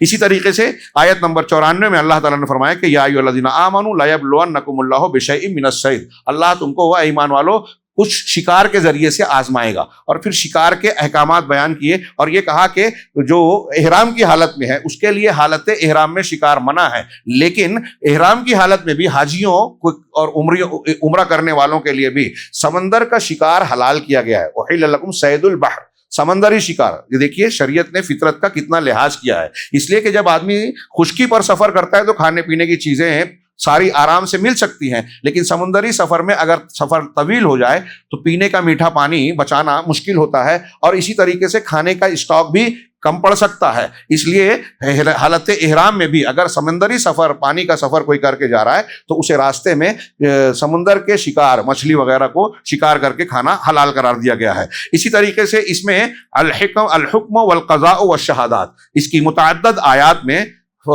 شریعت کا حکم، فیصلہ کرنا، قضا یعنی عدالت میں جو قضیے طے ہوتے ہیں، اور شہادات یعنی گواہیاں، عدالت کا کاروبار کیسے چلے، اس سے متعلق اس سلسلے میں آیت نمبر 8، آیت نمبر 33، 34، 38 اور پھر 42 سے 50 تک بڑے شاندار مضامین ہیں۔ ججوں کو، وکیلوں کو اسے اچھی طرح پڑھنا چاہیے، اور کتاب الشہادات اور کتاب القضاء جو فقہ کی کتابوں میں، حدیث کی کتابوں میں ہے، اگر اسے پڑھ لیں تو میں سمجھتا ہوں کہ جو لوگ LLB اور دوسری وکالت وغیرہ کرتے ہیں ان میں ان کی شخصیت بہت ہی نکھر جائے گی، ممتاز ہو جائے گی۔ اللہ تبارک و تعالیٰ نے اس میں جو ہے ایک فرمایا یا ایھا الذین آمنوا کونوا قوامین للہ شہداء بالقسط ولا یجرمنکم شنآن قوم علی الا تعدلوا، جو کل میں نے آیت پیش کی تھی، کیا اے ایمان والو اللہ کے لیے خوب انصاف قائم کرنے والے بن جاؤ، اللہ کے لیے گواہ بنتے ہوئے، اور کسی قوم کی دشمنی تمہیں اس بات پر نہ ابھارے کہ تم انصاف نہ کرو۔ ایک عیسائی عالم کا میں نے قول نقل کیا تھا کہ اس آیت کو کوٹ کر کے کہا کہ قرآن کی اس تعلیم کے جیسی تعلیم میں نے کسی اور مذہب میں نہیں پائی، کہ دشمنوں کے ساتھ بھی ظلم سے منع کیا، انصاف کا حکم دیا، اتنا بیلاگ حکم کہیں اور نہیں ہے۔ اور مسلمانوں نے اپنی پوری تاریخ میں دوسروں کے مقابلے میں انصاف کا سب سے زیادہ خیال کیا۔ تو اب اللہ تعالیٰ نے حکم دیا کہ آپ کو جب فیصلہ کرنا ہے آپ کی کورٹ اور عدالت میں، چاہے آپ کا آدمی ہو، آپ کے خاندان کا ہو، رشتہ دار ہو، کوئی غیر ہو، آپ کو انصاف کے تقاضے کی تکمیل کرنی ہے۔ کسی کا چہرہ دیکھ کر، کسی کا دباؤ قبول کر کے جو ہے ججوں کو جو خریدا بیچا جاتا ہے، یہ اسلامی طریقہ اور اسلامی تعلیمات کے خلاف ہے۔ اسی طرح اس میں اللہ تعالیٰ نے بھی فرمایا کہ افحکم الجاہلیت یبغون، قرآن اور حدیث آنے کے بعد کیا جاہلیت کا فیصلہ چاہتے ہیں؟ تو اللہ سے بہتر کون سا فیصلہ ہو سکتا ہے؟ یہ گمراہ قوم کا طریقہ ہو سکتا ہے کہ قرآن حدیث کی تعلیم ملنے کے بعد غیر اسلامی تعلیم کے ذریعے سے فیصلہ کرنا چاہے تو وہ جاہلیت کا فیصلہ ہوگا۔ اسی طرح اس میں اللہ تبارک و تعالیٰ نے ایک آیت میں اس سورہ مبارکہ میں آیت محاربہ کا ذکر کیا ہے، جس کو آج کے بہت سارے اہل علم کہتے ہیں کہ دہشت گردی کے تعلق سے اس آیت کو علاج ماننا چاہیے۔ آیت محاربہ کہتے ہیں جنگ والی آیت، انما جزاء الذین یحاربون اللہ ورسولہ ویسعون فی الارض فسادا، کہ یقیناً ان لوگوں کا بدلہ جو اللہ اور اس کے رسول سے جنگ کا اعلان کرتے ہیں، جنگ کرتے ہیں اور زمین میں فساد پھیلاتے ہیں، ان کی سزا یہ ہے کہ ان یقتلوا، شدت سے انہیں قتل، یقتلوا نہیں کہا، عربی جاننے والے سمجھ سکتے ہیں کہ یقتلوا قتل کیے جائے، اور یقتلوا یعنی شدت سے اس میں زور پیدا کیا گیا کہ ان کو قتل کیا جائے، اور یصلبوا سولی پر چڑھایا جائے، اور ان کے ہاتھ اور پاؤں کو مخالف سمتوں سے کاٹا جائے، یا ان کو جلا وطن کیا جائے. ہاں یہ ایک واقعے کے پس منظر میں یہ آیت نازل ہوئی. کچھ لوگ مسلمان بن کر آئے اور کہا کہ ہم مسلمان ہیں, پھر ان کو پیٹ کی تکلیف ہوئی. اللہ کے رسول صلی اللہ علیہ وسلم نے کہا کہ ان کو جہاں زکوٰۃ کے اونٹ اور اونٹنیاں ٹھہرے ہیں, جانور کو ٹھہرایا جاتا ہے, وہاں بھیج دو اور اونٹنی کا دودھ اور پیشاب پلایا جائے. ابھی آج کل میں نے کہیں پڑھا سنا کہ جدید دور میں تحقیق کی گئی تو اونٹنی کا دودھ اور پیشاب کینسر کی بیماری کے لیے بہتر ہے, ثابت ہوا ہے. ہاں میں سمجھتا ہوں کوئی بعید نہیں ہے. جن جانوروں کا گوشت کھایا جاتا ہے ان کے پیشاب پاخانے طیب کیا کہتے ہیں حرام نہیں ہے. اب اس کا یہ مطلب نہیں, کچھ لوگ کہتے ہیں کہ چلو پی لو, تو آپ کو کراہت ہو رہی ہے. میں نے ابھی بیان کیا کہ مچھلی آپ کو نہیں چلتی ہے تو نہیں کھاتے ہیں, جو پسند یہ نہیں کھائیں, لیکن یہ حرام نہیں ہے. جیسے ہم کہتے ہیں مٹی پاک ہے, مٹی سے تیمم کیا جاتا ہے تو مٹی پاک ہے, تو کیا کوئی کہے گا کہ پاک مان رہے تو کھانا مٹی کھا لو. بہرحال اللہ کے رسول صلی اللہ علیہ وسلم نے اونٹنی کے پیشاب اور دودھ کو پلانے کی بات کی کہ ان کا پیٹ ٹھیک ہو گیا. پھر وہ مرتد ہو گئے اور اونٹوں کو لے کر بھاگے, اور جو اونٹوں کا نگراں تھا مسلمان, اس کی آنکھوں کو پھوڑ دیا, اس کو زخمی کر دیا, ہاتھ پاؤں کاٹ دیا اور مار ڈالا. اللہ کے نبی صلی اللہ علیہ وسلم کو پتہ چلا تو آپ نے صحابہ کو پیچھے بھیجا. ہاں صحابہ کرام میں حضرت سلمہ بن اکوع رضی اللہ تعالیٰ عنہ بھی تھے, وہ سب سے آگے بڑھ گئے. ان کے بارے میں سیرت نگار کہتے ہیں کہ گھوڑے سے تیز دوڑتے تھے, عجیب عجیب صلاحیتیں دی تھی اللہ نے بعض صحابہ کو. تو وہ پہنچ کر تیر اندازی کر کے ان کو رکھے, گھیرے گئے, پھر ان کو پکڑ کر لایا گیا. ان کے تناظر میں یہ آیت نازل ہوئی. اللہ کے رسول صلی اللہ علیہ وسلم نے جو انہوں نے کیا تھا اس کے بدلے میں ان کے ساتھ کیا گیا. ہاتھ پیر کاٹے گئے, ان کی آنکھوں میں سلائی چلائی گئی, اور پھر ان کو پتھر پہ چھوڑ کے مارا گیا, کیونکہ انہوں نے زکوٰۃ کا اونٹ اور اونٹنیاں لے جانے کے ساتھ ساتھ اس نگراں کے ساتھ ایسا ہی سلوک کیا تھا. تو یہ آیت محاربہ میں کہا کہ جو لوگ فساد کی کوشش کرتے ہیں ان کو سختی سے قتل کرنا چاہیے. ہاں ہاتھ پیر مخالف سمتوں سے کاٹنا چاہیے, اور حاکم اگر بہتر سمجھے یہ نہیں کرنا ہے تو ان کو جلا وطن یعنی شہر سے, ملک سے باہر نکالنا چاہیے. یہ سزائیں بتائی گئی ہے.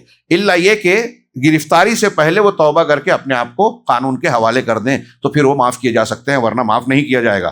اس طریقے سے اور بھی کئی آیتیں ہیں, میں نے 2-3 کا صرف اشارہ کیا. اس طرح اس میں کہ تنظیم و علاقۃ المسلمین باصحاب الادیان الاخری یعنی اہل کتاب. اس سورہ مبارکہ میں ایک مسلمان کا دوسری قوموں سے کیا ربط اور تعلق ہونا چاہیے, اس کے کافی کچھ حدود, کیا کرائٹیریا کہتے ہیں انگریزی میں جی, اس کے حدود اور فریم بتائے گئے ہیں.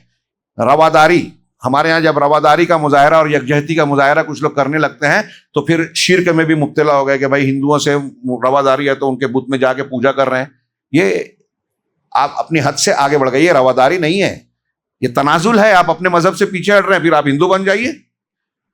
رواداری یا یکجہتی کا یہ مطلب نہیں ہے کہ ہم اپنا دین چھوڑ کر ان سے مل لیں. ہاں اپنے دین پر قائم رہتے ہوئے ان کے ساتھ اچھا سلوک کریں, اور اس سلسلے میں اسلام کی تعلیم سے بہتر کوئی تعلیم نہیں ہے. رواداری کے جو حدود اور خطوط بتائے, ہمارے یہاں افراط و تفریط پایا جاتا ہے.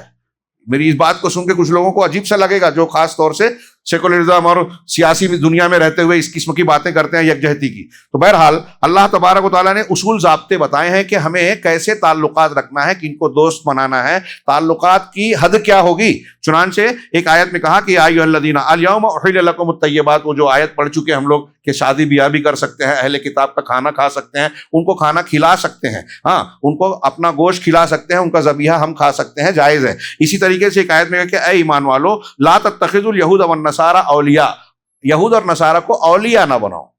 ان سے تجارتی تعلق ہو سکتا ہے, پڑوس میں رہے تو ان کے ساتھ حسن سلوک ہو سکتا ہے, قرض لے سکتے ہو, دے سکتے ہو, بعض حالات میں تحفے تحائف کا لینا دینا ہو سکتا ہے, اور بعض شرائط کے ساتھ ان کے گھر اور اپنے گھر ایک دوسرے کو دعوتیں بھی دے سکتے ہو, لیکن اولیاء نہیں بنا سکتے. اولیاء جس سے دل سے محبت ہو, جو ہم راز بن سکے, جس کو راز کی باتیں بتائی جا سکے, ایسی محبت مسلمان کو صرف اہل ایمان اور اہل توحید سے ہی جائز ہے. ان سے تعلقات ہوں گے دنیاوی اعتبار سے, لیکن دلی ہمدردی, دلی دوستی نہیں ہوگی. ان کو دعوت دینے کے لیے ان کے ساتھ حسن سلوک کیا جائے گا.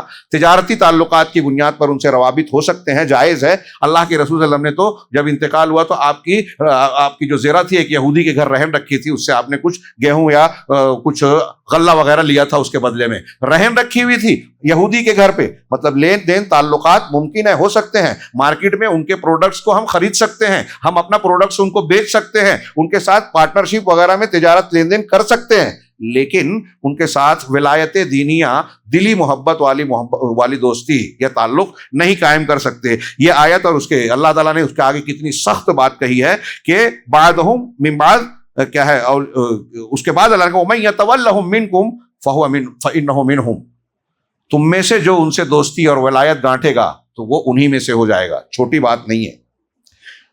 یہود نصارہ غیر مسلموں سے جو ولایت قائم کرے گا, دوستی بانٹے گا, وہ انہی میں سے ہو جائے گا. ان کا طریقہ کار, ان کی شریعت, ان کا دین اور مذہب اختیار کرنا کتنا خطرناک ہے. من تشبہ بقوم فہو منہم, اور اس آیت کے مضمون کو ملا کر دیکھیے. اللہ تبارک و تعالیٰ نے ہر معاملے میں ان کی مخالفت کا اور اپنی شناخت کو قائم رکھنے کا حکم دیا ہے. یہ سورہ مبارکہ اس اعتبار سے ایک منفرد حیثیت رکھتی ہے سورہ مائدہ کہ اس میں شریعت کے 5 قانون کے 5 مقاصد اکٹھا ہیں بہت وضاحت کے ساتھ. آپ جانتے ہیں کہ دنیا میں جتنے بھی قانون بنتے ہیں اور حکومتیں جو قوانین نافذ کرتی ہیں, اس کا بیس بتایا جاتا ہے کہ رعایا اور وہاں کے رہنے والوں کی 5 چیزوں کی حفاظت کی جائے. جان, مال, عزت و آبرو, اور ان کا مذہب, اور ان کی صحت, عقل و صحت. ان 5 چیزوں کی حفاظت کی جائے. یعنی جو قوانین بنتے ہیں, عدالتیں چلتی ہے, ہر آدمی کی رعایا میں سے ہر شخص کی ان 5 چیزوں کی حفاظت کی گارنٹی دی جائے, دین اور دینی متعلقات بھی. تو اس سورہ مبارکہ میں, سورہ مائدہ میں اللہ رب العالمین نے ان 5 چیزوں کی حفاظت کے متعلق قوانین بیان کیے ہیں. اور یہ ہمیں اس بات کی رہنمائی کرتی ہے کہ اللہ تعالیٰ کی شریعت جو ہے ہمیں یہ بھی بتاتی ہے کہ اللہ کی شریعت صرف آخرت اور روحانیت کی بات نہیں کرتی, بلکہ زندگی اور زندگی کے معاملات, مسائل, حکومت, سیادت اور سیاست کے امور میں بھی ہماری بھرپور رہنمائی کرتی ہے. اس کی تفصیل کا ذکر کرتے ہوئے 5 چیزوں کی اشارے کیے ہیں. میں اختصار کے ساتھ بیان کر رہا ہوں کہ اس سورہ میں آیت نمبر 54 میں دیکھیے کہ دین کی حفاظت کا اصول بتایا کہ دین کو, مذہب کو محفوظ بنایا جائے, سیکور کیا جائے, چاہے قتال کرنا پڑے. اللہ نے فرمایا یا ایھا الذین آمنوا, یا ایھا الذین آمنوا من یرتد منکم عن دینہ فسوف یأتی اللہ بقوم یحبہم ویحبونہ. اے ایمان والو, تم میں سے جو شخص مرتد ہو جائے اپنے دین سے پھر جائے, پلٹ جائے, تو اللہ تعالیٰ عنقریب ایسی قوم کو لائے گا جن سے جو اللہ سے محبت کریں گے, اللہ ان سے محبت کرے گا اور وہ اللہ سے محبت کریں گے.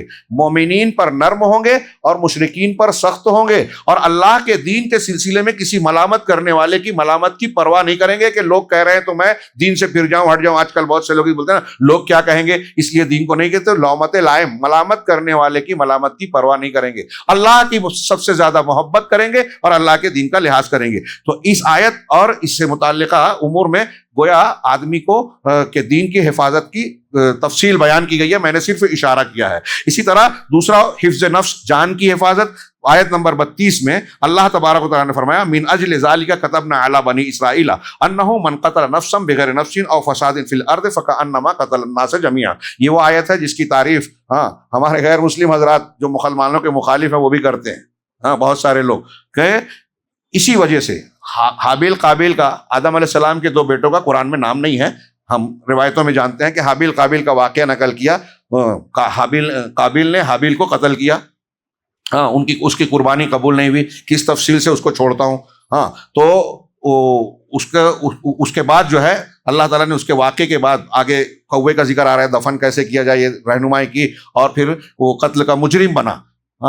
اس کے بعد اللہ تبارک و تعالیٰ نے ارشاد فرمایا کہ اسی وجہ سے ہم نے بنی اسرائیل پر یہ لکھ دیا, فرض کر لیا کہ جو شخص کسی جان کو بغیر کسی جان کے بدلے یا زمین میں فساد کے, یعنی جان کے بدلے جان یا مقابلے میں فساد میں جنگ کے علاوہ اگر کوئی کسی کو بے گناہ کو مارتا ہے تو فکأنما قتل الناس جميعا, تو گویا اس نے سارے انسانوں کو قتل کیا. ایک جان کو مارنا سارے انسانوں کو مارنے کے برابر ہے, کیونکہ وہ انسان کی جان کی حرمت نہیں مان رہا ہے. جان کی یا انسان کی قدر و قیمت کیا ہونا چاہیے یہ قرآن نے بتایا. اقوام متحدہ کے کاغذ پہ لکھے ہوئے قوانین ڈھکوسلا نظر آتے ہیں جب ایک شخص, ایک حکومت اپنے مقاصد کو حاصل کرنے کے لیے پوری کی پوری بستی کو قبرستان اور کھنڈر میں تبدیل کرتی ہے, وہ غزہ میں یا کہیں اور. امریکہ, یورپ, امریکہ کو اتنا مہذب, اور یہ کہا جاتا ہے ان کے ماتھے پر, ان کے دامن پر جنگ عظیموں کے دھاگ دھبے ہیں جو کبھی نہیں مٹ سکتے, لیکن اس کے باوجود یہ امن اور چین اور امن کے ٹھیکیدار ہونے کا ڈھنڈورا پیٹتے ہیں. یہ دونوں جنگوں میں کروڑوں کی تعداد میں لوگ مارے گئے, اور آج بھی جس ملک پہ یہ حملہ کرتے ہیں لاکھوں اور ہزاروں کی تعداد میں لاشیں بچھا دیتے ہیں اور اس کے باوجود انسانیت کا راگ الاپتے ہیں. ہاں یہ انسانیت کا کرنے والے قرآن اور اللہ کے نبی صلی اللہ علیہ وسلم کی سنت اور مسلمانوں کی تاریخ دیکھ لیجئے. جان کی قیمت اللہ نے بتائی اور مسلمان سمجھتے ہیں. اور جو شخص کسی انسان کو زندہ چھوڑ دے، آگے آیت میں کہا، تو گویا اس نے سارے انسانوں کی جان بچائی، گویا وہ تعلیم دے رہا ہے. اسی طریقے سے عقل کی حفاظت، انسان کی عقل اور صحت بہت اہمیت رکھتی ہے، اس کی حفاظت کی تعلیم دی. آیت نمبر 90 میں اللہ تبارک و تعالیٰ کہا کہ یہی یا ایھا الذین آمنوا انما الخمر والمیسر والانصاب والازلام رجس من عمل الشیطان فاجتنبوہ، کہ اے ایمان والو یقیناً شراب، جوا، انصاب نصب یعنی کیا کہیں گے استھان، ہاں جن جگہوں پر شرک کیا جاتا ہے، جہاں بت گڑے ہوئے ہوتے ہیں. نصب کہتے ہیں جہاں کوئی چیز گاڑی جائے پوجا پاٹ کے لیے، تو اسی کا ترجمہ تھان یا استھان کرتے ہیں، آستانے. ہاں جہاں بت ہوں، ہاں تھانوں کی جگہ پہ آستانوں. والازلام، اور شگون کے تیر. وہ عرب کے لوگ کوئی کام کرنا ہوتا تھا تو شگون نکالتے تھے، تیر پہ لا اور نام لکھا رہتا تھا اور کہیں قف، تو اگر تیر نکالا لا نکلا تو مطلب کام نہیں کرنا ہے، نہیں، اور اگر ہاں نکلا تو کام کرنا ہے، بیچ والا نکلا تو پھر سے کرنا ہے. اسی طرح کچھ پرندے اڑا کے شگون لیتے تھے. تو ازلام پانسا جو شگون کے لیے ہوتا تھا، پانسے کا تیر. تو اللہ نے کہا کہ یہ ساری چیزیں، شراب، جوا، تھان اور یہ شگون کے تیر پانسے، رجسن، یہ گندگی ہیں، من عمل الشیطان، شیطانی عمل میں سے ہیں. فاجتنبوہ، تم اس سے بچو، ہاں اس سے بچو، لعلکم تفلحون، تاکہ تم فلاح پا جاؤ. شیطان یہ چاہتا ہے، آگے آیت میں کہا، کہ تم کو شراب اور جوئے کے ذریعے سے تمہارے درمیان بغض اور عداوت پیدا کرے. شراب اور جوا بذات خود گناہ ہے، لیکن اللہ کہہ رہا ہے کہ اس میں لذت ہے. بغض و عداوت اور لڑائی میں لذت نہیں ہے، اس لیے کوئی انسان خود سے لڑائی جھگڑا پسند نہیں کرتا، لیکن شیطان لذت والے گناہ میں ڈال کے اس گناہ تک پہنچاتا ہے جس میں لذت نہیں ہے. انما یرید الشیطان، شیطان چاہتا ہے کہ جوئے اور شراب سے تم کو ایسا گناہ میں مبتلا کرے، عداوت اور بغض میں، اور یہ نماز سے اور ذکر سے روکتی ہے، آگے کی آیت میں کہا گیا. تو اس آیت میں اللہ تبارک و تعالیٰ نے شراب سے منع کیا، اور شراب انسانی صحت، نشہ جو ہے، نشے کی چیزیں انسان کی صحت کو تباہ کرتی ہے. اب وہ ساری چیزیں جس میں نشے کی چیز پائی جائے، یا وہ ساری چیزیں جو انسانی صحت کو نقصان پہنچاتی ہے، جس میں ضرر ہے، وہ چیز حرام ہے. اور یہ شریعت کے اصولوں میں ثابت ہے، سورہ بقرہ کی آیت، یہ آیت اور قرآن کی دوسری آیتوں سے، کہ جس چیز میں نقصان زیادہ اور نفع کم ہو وہ حرام ہے. اسلامی قاعدہ یہ ہے. حفظ العرض، عزت کی حفاظت. ہاں تحریم العلاقت بین الجنسین قبل الزواج، یعنی شادی سے پہلے دو جنسوں کے درمیان تعلقات حرام ہیں. شریعت نے اس سے پہلے سورہ نساء اور سورہ بقرہ میں بھی اس سے متعلق کچھ احکامات ہیں، اور سورہ نور وغیرہ میں تو بہت تفصیل سے ہے. اس آیت میں بھی اللہ رب العالمین نے بتایا کہ تمہارے لیے کون کون سی عورتیں حلال ہیں. مومن عورتوں میں جو پاک دامن ہے، اہل کتاب میں جو پاک دامن ہے، اور یہ اس وقت کیا جائے گا جب تم ان کا مہر دے کر اصول کے دستور کے مطابق نکاح اور شادی کرتے ہو، ان سے بے حیائی نہیں کرتے ہوئے، محسنین غیر مسافحین، کہ ان کے ساتھ پاک دامنی اختیار کرتے ہوئے، مہر دو اور پاک دامنی اختیار کرتے ہوئے، بے حیائی یا بدکاری کا ارادہ رکھتے ہوئے نہیں، اور نہ ہی چوری چھپے ان سے رشتہ تعلق قائم کر کے. یہ گویا پاک دامن رشتہ قائم کرنے کی تعلیم دی گئی میاں بیوی کے درمیان، اور یہ بھی عہد و پیمان ہے جیسا کہ میں نے بیان کیا تھا. اور آخری نمبر پر حفظ المال، مال کی حفاظت. آیت نمبر 38 میں اللہ تبارک و تعالیٰ نے حدود کو قانونی شکل دی تاکہ لوگ اس سے ڈر جائیں، اور جو لوگوں کے مال پر ظلم زیادتی کرتے ہیں اور ان کو پر ڈاکہ ڈالتے ہیں یا مختلف ناجائز طریقے سے ان کو حاصل کرنے کی کوشش کرتے ہیں، استحصال کرتے ہیں، ان کو روکا جائے. اللہ رب العالمین نے اس سورہ مبارکہ میں فرمایا والسارق والسارقۃ فاقطعوا ایدیہما، ایدیہما، کہ چور اور چورنی دونوں کے ہاتھوں کو کاٹ دو. دیکھیے اگر صرف چور کہتے تب بھی عورتیں آ جاتی، لیکن بطور خاص ذکر کیا، یعنی شدت کے لیے، کہ اگر عورت بھی چوری کرے تو اس کا بھی ہاتھ کاٹنا ہے. ہاں جزاء بما کسبا، انہوں نے جو کرتوت کیا ہے اس کی بدلے کے طور پر. نکال من اللہ، یہ اللہ کی طرف سے عذاب ہے دنیا والا، ہاں سزا ہے ان کو. واللہ عزیز حکیم، اور اللہ غالب ہے، حکمت والا ہے. ہاں یعنی یہ سزا. اب میں نے اس سے پہلے آپ لوگوں کو درس میں ذکر کیا کہ یہ جو سزائیں ہیں لوگوں کے مال کی حفاظت، لوگوں کی جان کی حفاظت اور لوگوں کو امن فراہم کرنے کے لیے ہے. دنیا کے جن لوگوں نے اس پر اعتراض کیا، گاہے بگاہے انہی کے درمیان سے یہ آوازیں بھی اٹھتی ہے کہ یہ سزائیں برحق ہیں. ہاں ہمارے ایڈوانی جی بھی کہہ چکے ہیں کہ یہ جو بالجبر زنا کرتے ہیں ان کے لیے ان کو وہی سزا دینا چاہیے جو سعودی عرب میں ہے. آج کل نربھیا اور اس طرح کے کچھ واقعات ہوئے کلکتہ وغیرہ کے، تو اس میں بہت سارے غیر مسلموں نے ٹی وی پر کہا، جو یوٹیوب چینل وغیرہ پہ میں نے بعض کو دیکھا کہ وہ کہتے ہیں کہ سعودی عرب اور اسلام کی جو سزا ہے زانیوں کو، ایسے ریپ کرنے والوں اور مرڈر کرنے والوں کو وہی سزا دینی چاہیے جو اسلام نے مقرر کی ہے۔ ظاہر سی بات ہے کہ یہ مطالبہ وہ کیوں کر رہے ہیں؟ درندگی کے لیے نہیں، بلکہ لوگوں کی عزت اور لوگوں کی جان کے تحفظ کے لیے، اور یہ گارنٹی اسلامی سزا میں ہے۔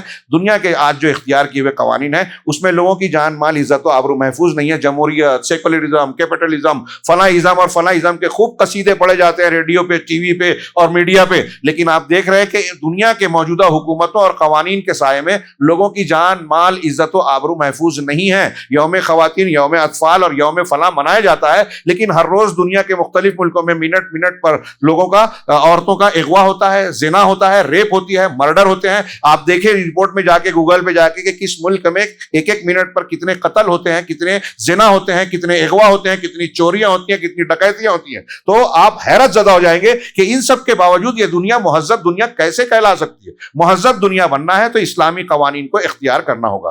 اس سورت کے اب چند اختصار کے ساتھ لطائف مکمل بات ہو جائے گی۔ سورت کی شروعات جو ہوتی ہے یا ایھا الذین آمنو سے ہوتی ہے۔ اس سورہ مبارکہ میں ایک اہم پوائنٹ انہوں نے بیان کیا کہ پورے قرآن میں 88 مرتبہ 88 مرتبہ اللہ تعالیٰ نے یا ایھا الذین آمنو کہہ کے پکارا ہے، اور صرف سورہ مائدہ کے اندر 16 مرتبہ اللہ تعالیٰ نے یہ کہا ہے۔ اور جب اللہ کوئی ندا دے کر پکار کے کوئی بات کہہ رہا ہے، اس کا مطلب اس کی خاص اہمیت ہے۔ اسی لیے حضرت عبداللہ ابن مسعود کہتے ہیں کہ جب بھی تم سنو یا ایھا الذین آمنو، اللہ کہہ رہا ہے، ہمارا پروردگار، اے ایمان والو، اے وہ لوگوں جو ایمان لائے ہو، اگر اللہ کہہ رہا ہے تو اپنے کان کو، اپنے پورے وجود کو اس کی طرف متوجہ کر دو، اس لیے کہ اللہ رب العالمین یا ایھا الذین آمنو کہنے کے بعد ایسی کوئی چیز بیان کر رہا ہے جس کو ہم کو کرنا ہے، یا ایسی کوئی چیز بیان کر رہا ہے جو ہم کو نہیں کرنا ہے، اور ان دونوں میں ہمارا ہی فائدہ ہے، دنیا کا بھی اور آخرت کا بھی۔ اسی طریقے سے تیسرے نمبر پر ایک فائدہ یہ بیان کیا کہ جب زندگی، کھانا پینا زندگی کی ایک ضرورت ہے۔ کھانا خاص طور سے غذا پینا ہمارے لیے ضرورت ہے۔ اللہ تبارک و تعالیٰ نے سورہ کے آغاز ہی سے کھانے پینے میں کیا حلال ہے کیا حرام ہے جب اس کو بیان کیا۔ اب آدمی سوچ سکتا ہے، بہت سے لوگ حرام کو حلال اس لیے بنا لیتے ہیں کہ ارے مجھے ضرورت تھی اس لیے میں حرام کام کر رہا ہوں، حرام مجھے حلال والا طریقہ ہی نہیں ملا، نوکری نہیں مل رہی ہے اس لیے بینک میں چلا گیا، فلاں نہیں مل رہا ہے اس لیے یہ کام کر رہا ہوں جو غلط ہے، جانتا ہوں غلط ہے لیکن کیا کروں۔ تو حلال حرام، تو انسان کی ضرورت ہے کھانا پینا، لیکن اس میں بھی اللہ نے کہا کہ آپ کے مشکل حالات بھی آئیں تو آپ حلال طریقہ ہی ڈھونڈے۔ تو شیخ نے کہا کہ جب کھانے پینے کا یہ معاملہ ہے تو پڑھنے والوں سے مخاطب کیا کہ آپ سوچئے کہ زندگی کے دوسرے معاملات جو ہیں، جو ہماری ضرورت نہیں ہے، جس کو نہ کرنے سے ہماری جان نہیں جاتی، ان امور میں ہمیں حرام حلال کا کتنا خیال رکھنا چاہیے۔ جو ضروریات زندگی ہے اس میں جب حلال حرام کی تعلیم دی اللہ نے اور سختی سے حکم دیا ہے کہ حرام سے بچو، عہد پورا کرو، تو جن کی دنیا کے زندگی میں جن چیزوں کی ضرورت نہیں ہے، جس کے بغیر کام چل سکتا ہے، ان میں تو بدرجہ اولا ہمیں حرام سے بچنا چاہیے۔ اس صورت میں اہم و ما فی ھذہ السورہ، اس صورت میں بلکہ قرآن کی جتنی صورتیں ہیں ان سب میں سب سے اہم بات جو یہ ہے کہ ہمیں ایک تعلیم دی گئی کہ شریعت اور قانون بنانا یہ صرف اللہ کا اختیار ہے۔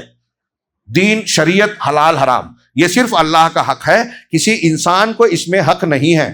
غیر مسلم تو یہ مانتے ہی ہیں کہ دوسروں کو حق دے رہے ہیں۔ مسلمانوں میں آج بہت سارے لوگ ایسے ہیں جو امام کو یا پیر صاحب کو یا بہت ساری شخصیات کو ایسا مقام دے دیتے ہیں کہ ان کے تعلق سے بھی ان کا یہ عقیدہ یا سوچ بن جاتی ہے کہ یہ جو کہیں گے جائز وہ جائز ہوگا، یہ جو کہیں گے ناجائز وہ ناجائز ہوگا۔ اگر کوئی شخص کسی کو ایسا مانتا ہے تو وہ اللہ کا حق اسے دے رہا ہے، شرک کر رہا ہے۔ تو کوئی انسان کا کتنا بھی علم ہو، کتنا بڑا بھی دانشور ہو، اس کا مقام و مرتبہ کتنا بھی اونچا ہو، اسے یہ حق حاصل نہیں ہے کہ اللہ کے قانون کے مقابلے میں اپنا قانون بنائے اور اسے کوئی اختیار کرے، بلکہ اللہ کے قانون کی مخالف تو دور، اللہ کے قانون کے ساتھ اپنا قانون بنائے، یہ بھی جائز نہیں ہے، معاذ اللہ۔